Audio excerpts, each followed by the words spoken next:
Halo Sobat IMI dan otomotif enthusiast. Di dunia otomotif, kendaraan yang keren, kenceng, dan berteknologi terkini emang seru buat diobrolin. Iya nggak sih?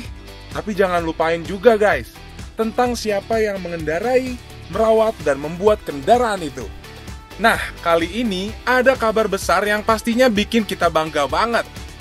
Ikatan Motor Indonesia baru aja menjalin kerjasama dengan Kementerian Perlindungan Pekerja Migran Indonesia, serta Kamar Dagang dan Industri, untuk menyiapkan tenaga kerja Indonesia yang super terampil, khususnya driver dan mekanik, untuk pasar kerja internasional.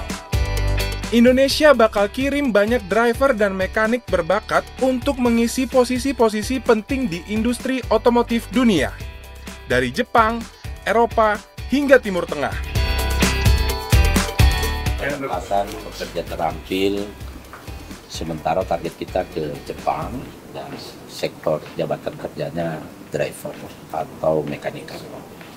Dan kita tahu bahwa Jepang itu cukup besar tenaga terampil, dan kita bersyukur bahwa Kadin dan IMI ini nyambut positif untuk kerjasama, sehingga ini hope untuk kementerian untuk mendorong supaya banyak tenaga terampil pelatih yang nanti bisa dikirim.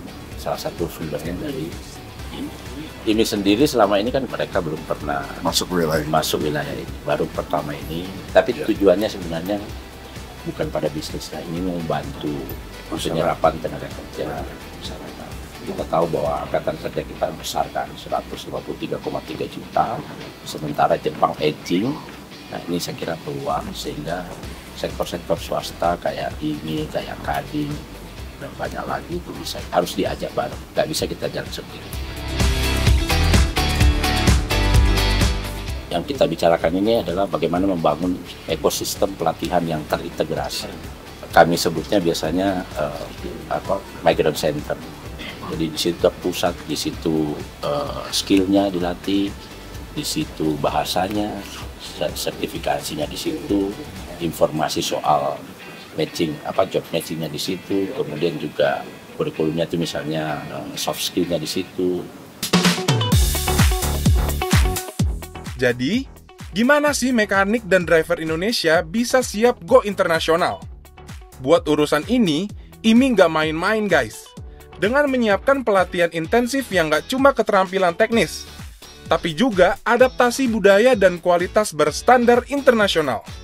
Salah satu kebutuhan pasar tenaga kerja di dunia itu adalah driver dan mekanik. Kami di IMI mampu menyiapkan tenaga terlatih, dan kebetulan salah satu wakil ketua umum bidang mobility ini memiliki pengalaman untuk itu, sehingga penawaran yang out the box dari kementerian ini sangat kami sambut dengan baik, plus Kadin Indonesia.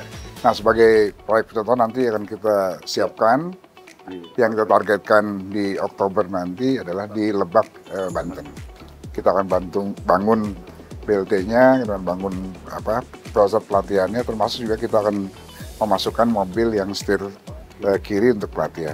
Termasuk juga kerjasama dengan Mitsubishi, mungkin dengan Toyota untuk menyiapkan mesin-mesinnya untuk dilatih sebagai mekanik. Gitu.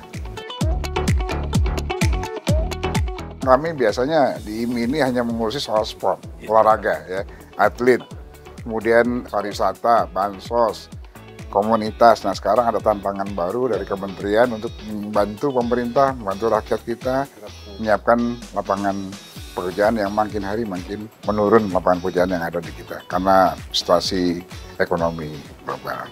Jadi kita menyiapkan beberapa tenaga kerja yang siap pakai, terampil untuk Jepang, Eropa, dan Timur Tengah. Mereka membutuhkan cukup banyak. Ya, harapan kita bahwa keberadaan kita sebagai organisasi hobi dan otomotif itu memiliki manfaat bagi masyarakat banyak. Pelatihan yang diberikan IMI nantinya nggak cuma soal mengendarai atau memperbaiki mobil. Lebih dari itu, mereka akan diajarkan teknik-teknik terbaru, dari perawatan kendaraan hingga pemahaman soal teknologi yang ada di pasar global. Coba bayangin Sobat IMI, nantinya mobil-mobil yang ada di jalan, khususnya Jepang, bisa dipandu oleh tangan-tangan terampil dari Indonesia. dan kita dikenal sebagai penghasil tenaga kerja profesional di bidang otomotif. Saya di IMI bertanggung jawab Departemen Mobility, which is departemen kegiatan di luar motorsport. Nah, salah satu yang mereka butuhkan kerjasama ini adalah pelatihan tenaga kerja untuk penyerapan tenaga kerja di luar negeri, yaitu di Jepang, di Australia, di Middle East, dan Eropa. Yang tadi kita lakukan MOU adalah IMI akan berperan sebagai sarana pelatihan. Contoh, mereka akan dikirim sebagai driver di Jepang. Kita akan melakukan pelatihan standarisasi driver di Indonesia, instead of mereka melakukannya di Jepang. Karena ketika melakukan di Jepang tanpa adanya pelatihan di Indonesia, nanti akan ada cost resiko yang timbul jika mereka tidak diterima. Jadi di sini kita akan coba bikin simulasi, dan tantangannya adalah karena Indonesia setir kanan, kami juga butuh fasilitas untuk kendaraan-kendaraan setir kiri. Karena walaupun lokasi pelatihan akan serupa, tetapi total penggunaan kurikulumnya akan sangat berbeda antara setir kiri dan setir kanan. Standarisasi internasional untuk oil and gas yang dilakukan untuk market Indonesia sudah saya lakukan bertahun-tahun. Tapi untuk dikirimkan, pekerja Indonesia dikirimkan ke luar negeri, ini adalah hal yang baru. IMI Motorsport adalah IMI Motorsport. Saya adalah IMI non-motorsport. Di bawah saya ada pelatihan safety driving, lingkungan hidup, tourism, komunitas, kendaraan listrik, dan lain-lain. Kita memang melakukan pelatihan-pelatihan ini kepada berbagai komunitas yang ada, karena untuk meningkatkan keselamatan berkendara. Saya sendiri sebagai pribadi, saya pernah menjadi duta keselamatan berkendara untuk FIA, Korlantas, dan juga Departemen Perhubungan. Sementara yang saya lakukan selama ini pun juga kebetulan saya melakukan usaha untuk melakukan pelatihan safety driving kepada ojek-ojek online, supir mobil tangki, bus Transjakarta, mobil Pertamina, dan juga banyak hal-hal yang kebetulan bersinggungan langsung dengan proyek yang sedang dilaksanakan. Jadi ini kayak gayung bersambut aja, mudah-mudahan expertise yang sudah dimiliki, kemudian kredibilitas nama IMI dan bekerja sama dengan dua instansi besar di Indonesia, bisa menghasilkan tenaga kerja Indonesia yang berkualitas yang siap dikirim ke luar negeri.